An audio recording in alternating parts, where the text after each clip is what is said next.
This is how we do it. All right. Well, that was a weird way to start things off, huh? All right. So, rethinking or working on a couple approaches to Blade Runner for fiction writing. Reimagining whole story ideas. So I'm backtracking to try and figure out where I found everything. All right. Story one was that was going to be a monster hunter.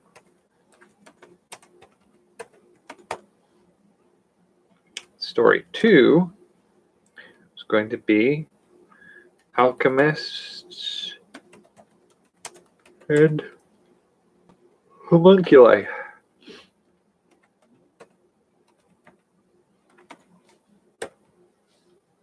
All right, so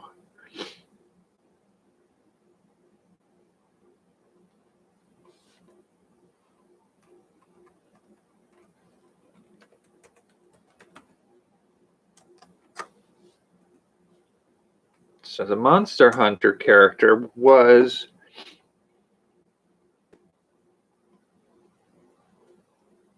largely dealing with I think we actually went more and do some research. Gnomes is the one I'm most familiar with. Elementals.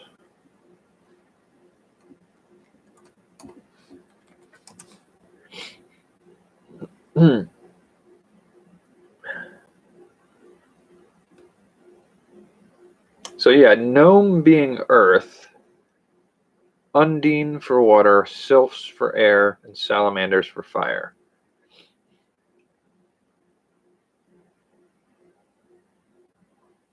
So nymphs, sylph, pygmy, and salamander.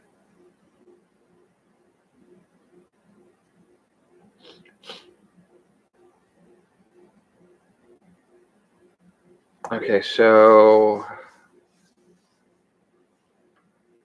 use the term nomids.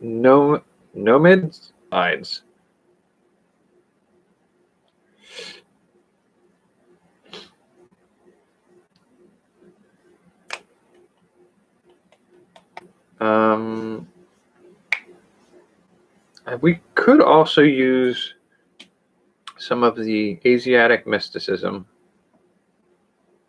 where it would be like you could do that. We could also do dragon, blue dragon,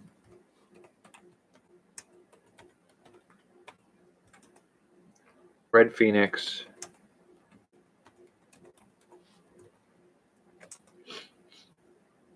I believe it's white tiger and black tortoise.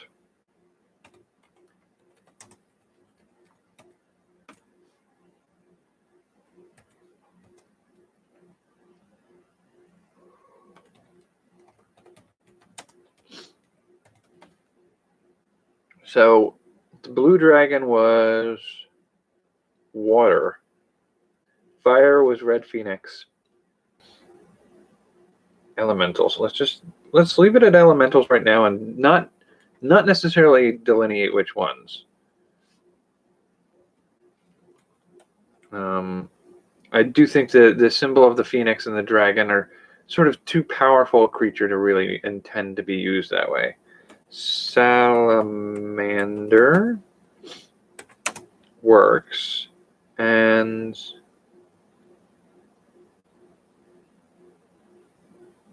I mean, we could do something else. Some other strange creature for each of them. And So they summon these spirits and they bind them into bodies to be servants. Now, these spirits are supposed to be the spirits of just random elements. So having the spirits be not even as sapient as animals necessarily. Like they full on, like a fire just doesn't seem to have any awareness to it. And so they're seen as being sort of mindless but animating spirits. And they bind them into bodies and use them. And part of the appeal, I think, for some of this is depending on what body you bind something into, it bestows certain abilities on it. But those abilities might manifest in some sort of feature. So like glowing eyes and throat for a salamander character. So if you put that spirit inside a dog or a statue or something like that, some of the effects of it might radiate when it performs actions, but their ability to find a way to move themselves over into humanoid bodies and then escape and hide is where we're looking for this to happen. And by the same token, we want the opportunity for the Decker-like character, the hunter, to potentially come to the realization at some point that they might also be a bound elemental in a human body. And the implications of that are fascinating. I can see that. Ugh, excuse me. Super tired today. This might not be a long video tonight. So, in the story of Blade Runner, good Lord, I just can't stay awake right now. So, Blade Runner, we have Deckard is a bounty hunter. He's a former police officer, and his job is to track down these created beings and retire them.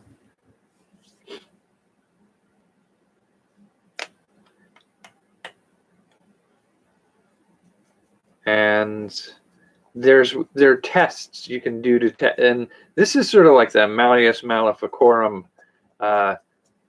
test for witchcraft that they used to do in the Inquisition. So we have a way of sort of like, how can you detect if this is a real person or an entity? Most of them will have something that tips you off, but this latest series of and I feel like because they're elementals, they should be able to. We can sort of move into the territory of Avatar: The Last Airbender and have a comic. I think that probably might work best.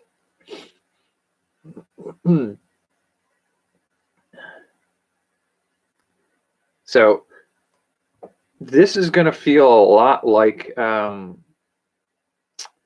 Japanese animation or manga comic books. So it's going to have a very kind of anime feel, manga feel, where you have that sort of strange beings with unusual powers and they're seen as monsters, and then you find out that they could potentially be people too. But, I mean, I think the story works well. So, I think that really sums up most of that.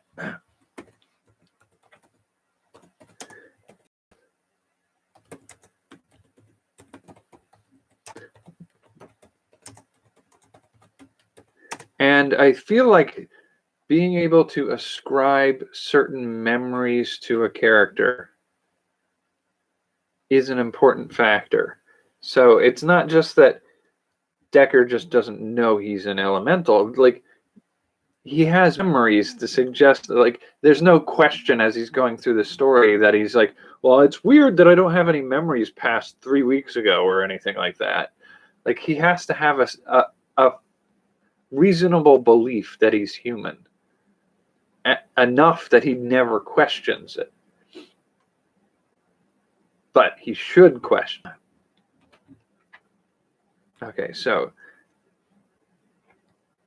he's bound in human form with implanted memories. Thinks he is human. They have the escaped elementals that he's hunting have figured out how to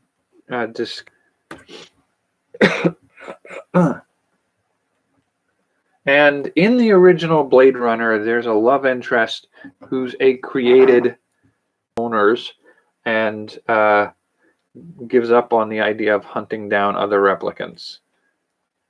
So is there a love interest like that, or like what would be a different spin you could really put on that?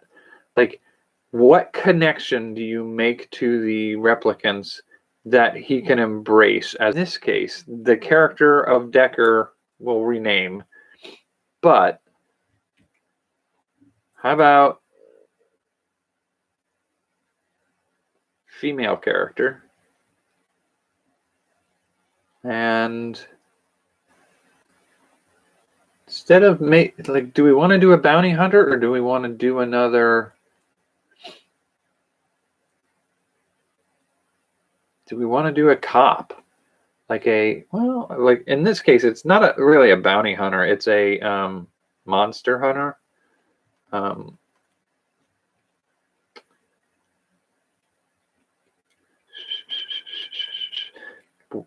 What connection do we want to have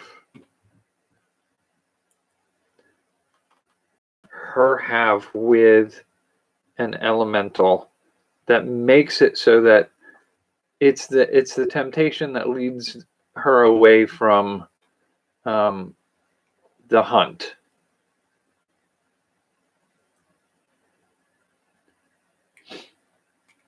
Ooh, that could be dark. You could take that in a really harsh direction. So what if the reason... It seems cliche to do this, but the question I have in my mind is, could you do the character as somebody who believes they lost a child to the elementals and is sort of, this is partly a vendetta for her, and when one of the situations is that they could offer her child back, but it would be the memories of your child in a body made to look like your child, but it would be an elemental spirit. Like, wow, that would be really dark. And she should hate that at the beginning.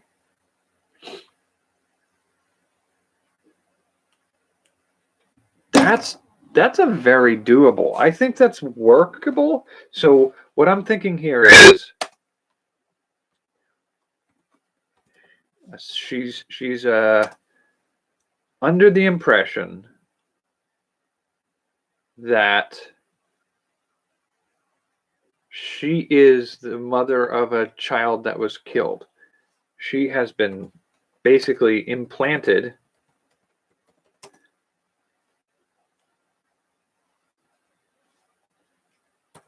memories that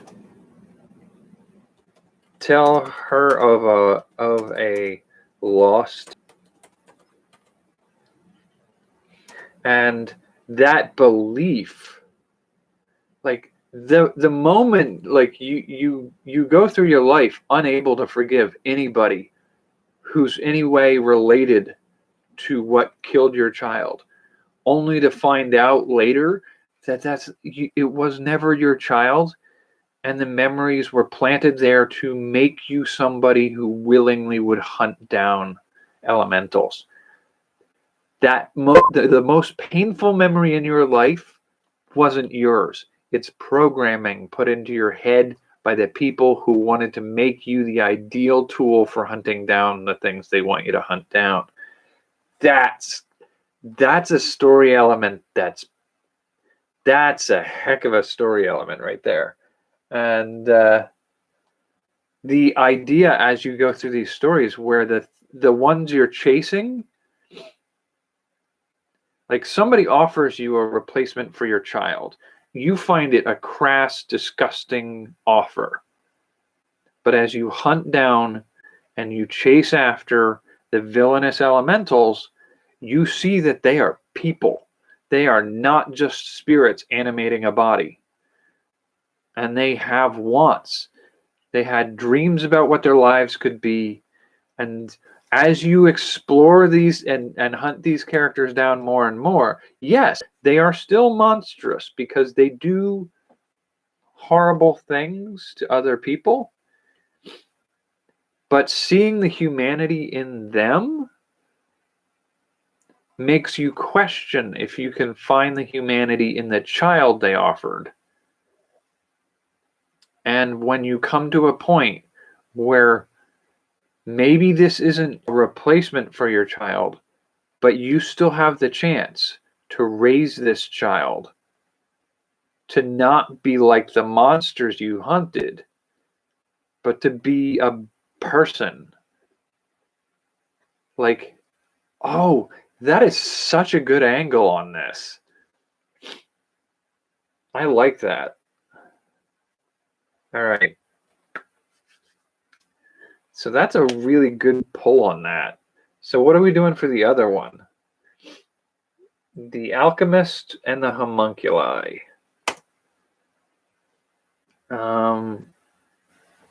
So that one's really based on the idea of, it's almost like Frankenstein, or the myth of the golem, where you construct an artificial person and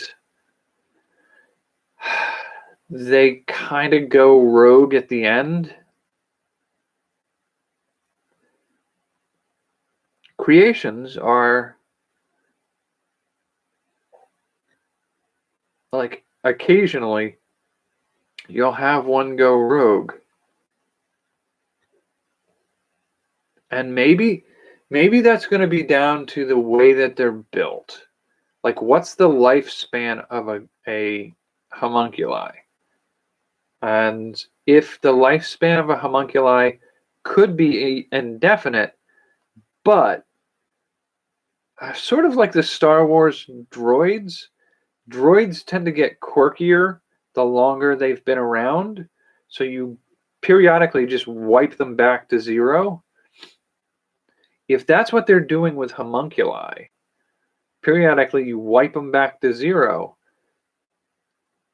when you first, at the very first sign of a quirk. But some people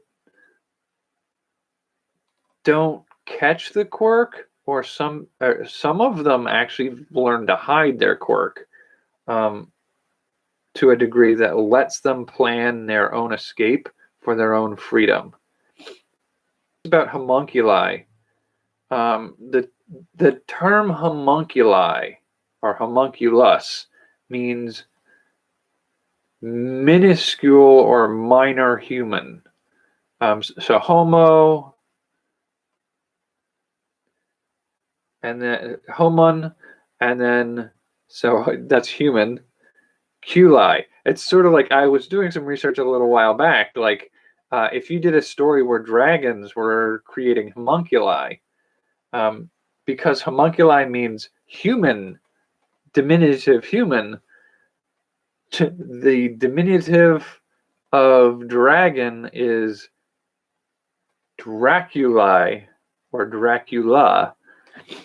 And I was like, well, that's not what I was going for. So taking that same concept, this is a diminutive version of a human. They're often portrayed as the Paracelsus's homunculi were made with tissue from mice, and you buried it with some blood and semen and buried inside a ball of manure and gestated for a period of time in the earth. And after a period of time, it would hatch out and be this little mouse person that you commanded and had control over. And periodically, as time went on, their willingness to abide by commands degraded. And so they became rebellious.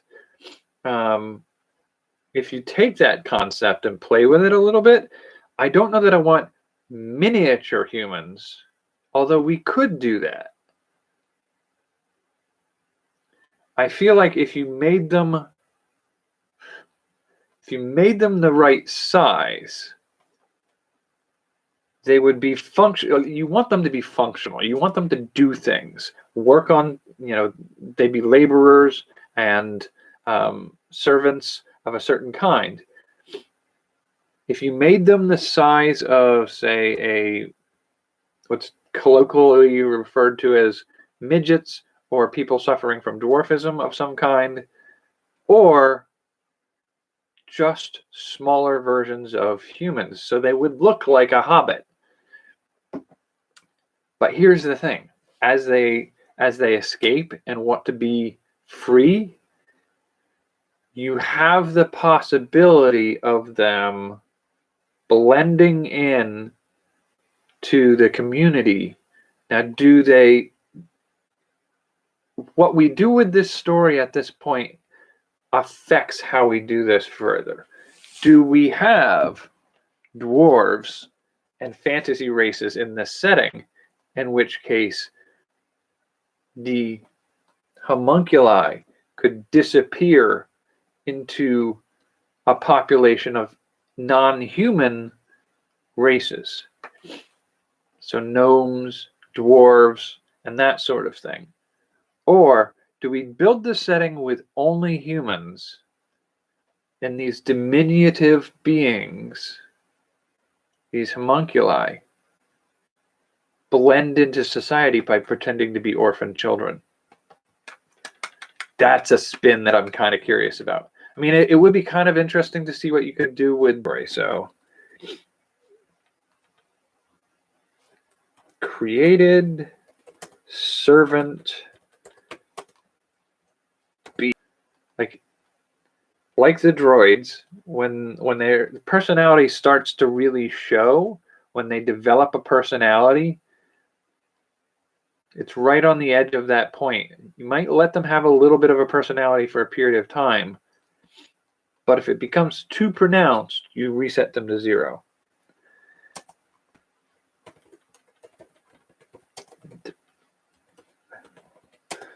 So they gradually develop personality.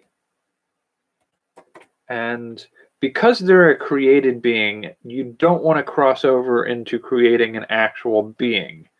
So that's stepping on God's turf, and they're not comfortable with that. The only way they can get past that anxiety about it is to say, like, no, we never let them gestate long enough to become a full being. So we just wipe them clean every time.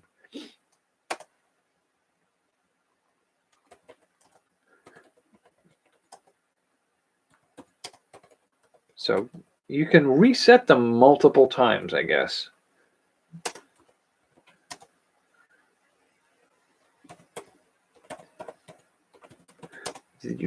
So before they become too individualistic, they can be wiped back to 0.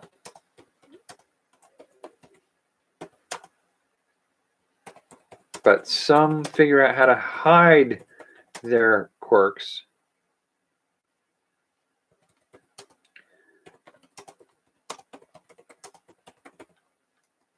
That's not how you spell that word. And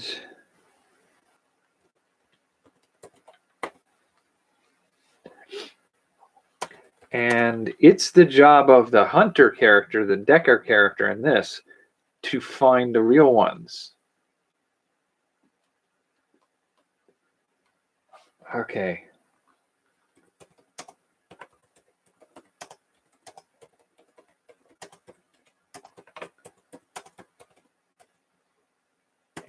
So again, where do we take the quirk of the hunter character, where they, like, I don't think you can do that same Decker. Ooh. Your connection is unstable. Thanks. Cool. So could you do a Decker character who's potentially one of these homunculi? If, ooh, that's tricky. Could you do the story of what happens mythology of homunculi? They are perpetually in that diminutive form. Could you grow? Could you augment? Could you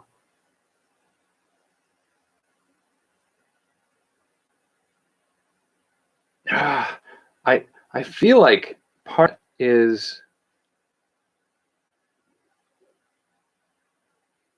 of it should be the question of whether or not the creators of the homunculi have potentially found a way to make a homunculi that doesn't know it's a homunculi and looks like an adult and not a child. And then, we see that demonstrated through in this case, the equivalent of the love interest of Decker. Now, what do we do?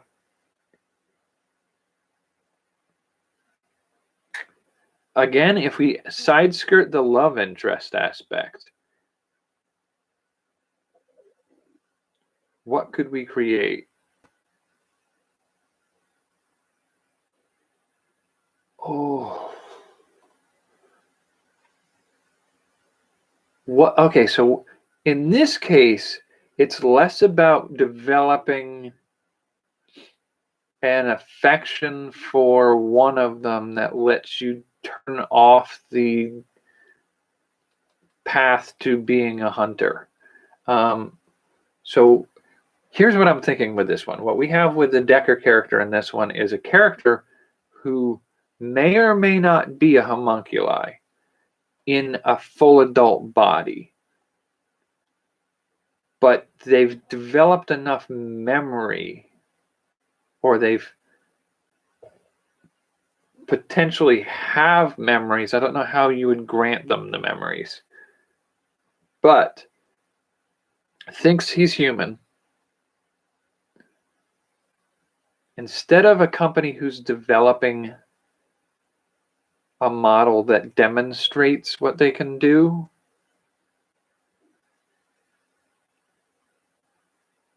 what if Decker has a parent, and that parent is like his mother or something like that, and she's a homunculi, and so he comes to realize that his memories of his mother and his connection to his mother have been engineered because it gives him the certainty that he is a human and that he could pursue others. And I think this becomes important because to have a homunculi hunting other homunculi, he has to believe he's human. And he has to have a certain set of skills. The homunculi is human, so he maintains the loyalty to humans.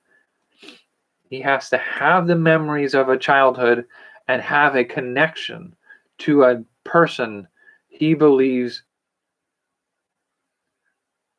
And the unraveling of that fake story and that fake connection is what's going to let him turn away from being a hunter and become the hunted at that point. Because now, if he gets away from that, he is a runaway homunculi.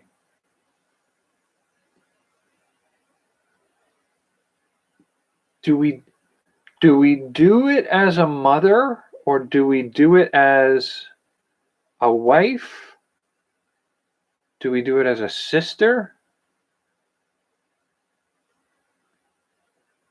I feel like doing a sister or a mother, like it's viable to a certain extent for a story element, but there's a hazard in that, because where I'm thinking this might end up going is, instead of destroying the escaped homunculi,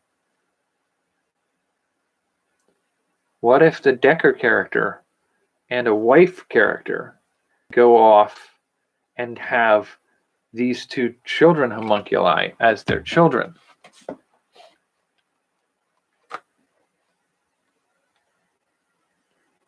I can see that happening. I can see that working. That's an interesting twist on that.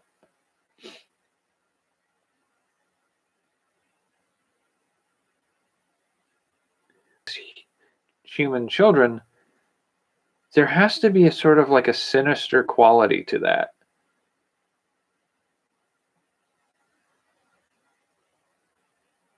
And how do you address that? Or does Decker and his wife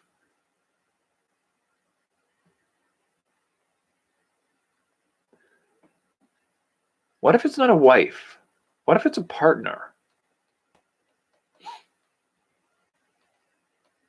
It's not just Decker, the lone PI in this. This is a person with a partner.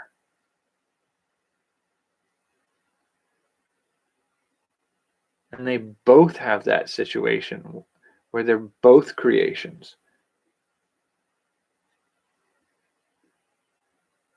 And what if the creators reveal to Decker that his partner isn't human and that he needs to keep an eye on her? That's an interesting twist. That really bends the story in a new direction there. I kind of like it. It's not as clean as providing him with a family to anchor him.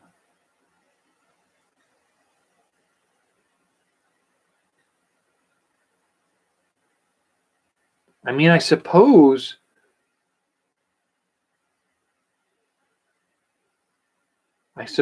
we could set him up with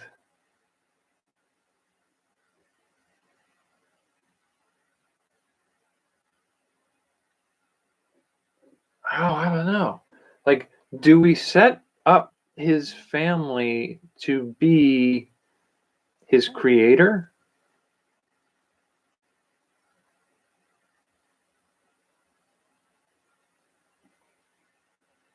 What makes the most compelling story? Biggest was the fact that his creator was shocked and horrified at his success at creating a thing and fled. And the character from there is embittered by their abandonment by their creator.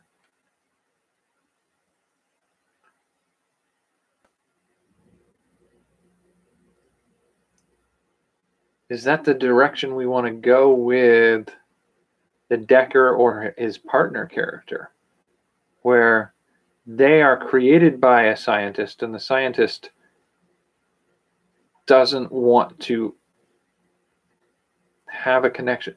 Like, maybe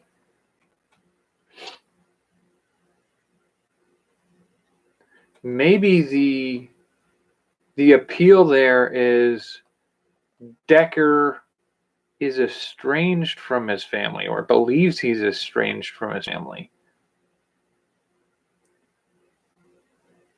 And he sends money to his ailing mother, and he sends contact even if she won't contact him back, only to find out she doesn't exist.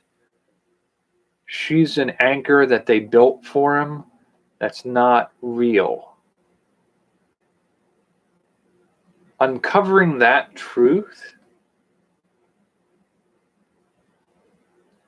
I wonder if they, for both of them, him and his partner, they reveal, like, he starts to suspect by uncovering certain piece of evidence that what she believes is her situation isn't.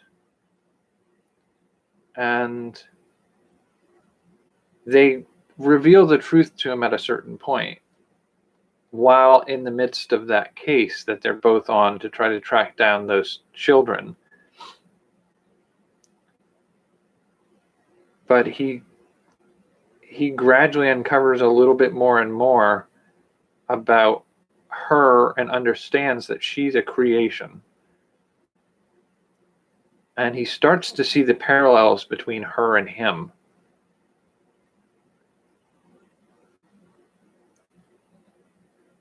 And then they find and capture, and they're sort of, their job at that point is to eliminate the homunculi that escaped.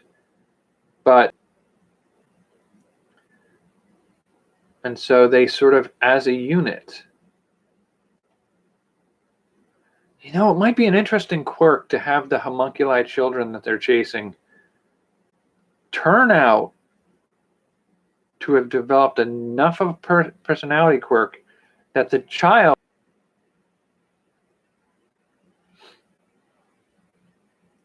and they take that opportunity to, as a trio, escape their own prisons and potentially set up paths for freeing others. That's not a bad way to go. I think that, in all honesty, I think that works. It's a very different spin on the idea. So both of these are very different spins on the Blade Runner, and I like, that's my favorite thing. Like, you wouldn't recognize that this is hello. You wouldn't recognize this as like a translation of the Blade Runner story plot with the character types and whatnot, but they're both the alchemists hunting the homunculi, who are disguising themselves as children because they're smaller than humans. It's got a creep factor to it, but it also has a very interesting spin on the consequences of that choice. Elemental power. You have a female hunter trying to hunt them down, not realizing that she may also be a creation like this, and that her memories of, and it's interesting that both of these have an element of a child to them, but her memory of her child being murdered by an elemental is what they're using to make her hunt other ones. And the active choice to question and move away from that mindset, I think, is, story element wise, amazing opportunity for an interesting story. Now, both of these are going to be fantasy settings type stories, so I do want to kind of get some of that film noir kind of private detective, old school style to the setting.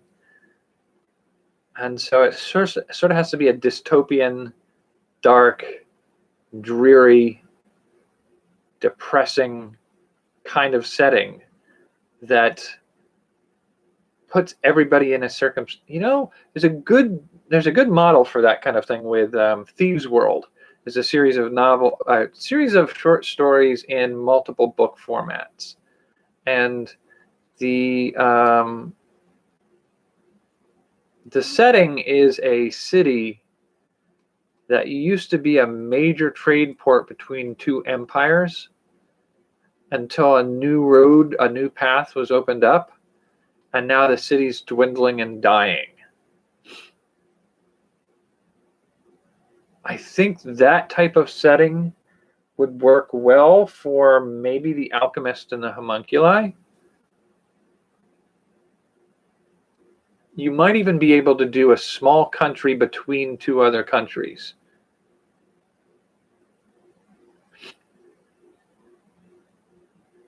But the elemental, I feel like the important thing in that one is to be a former supplier of a major trade good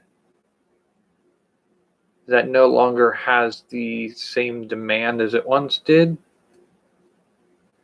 A hunter in a setting that's sort of suffering the consequences of a war.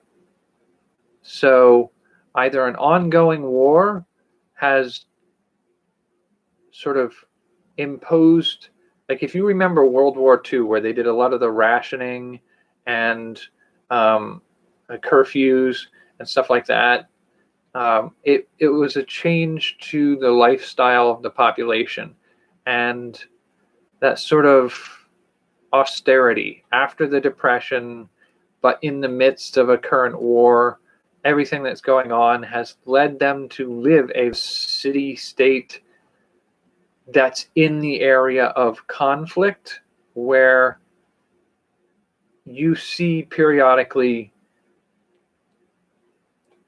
the signs of troops moving out to the front, passing through your territory on occasion. That could be a very interesting approach to doing that. I think that's actually a viable setting for the elemental one.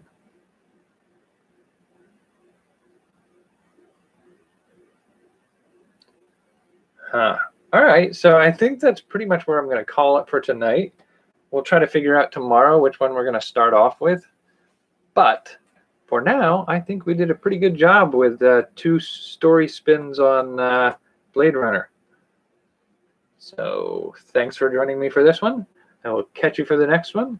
I think I'm probably going to do a pen pal style video right after this for some of my friends on other boards, just to see how they're doing and give them some things to think about and play around with in their isolation. And then I'm off to bed because I got work again tomorrow.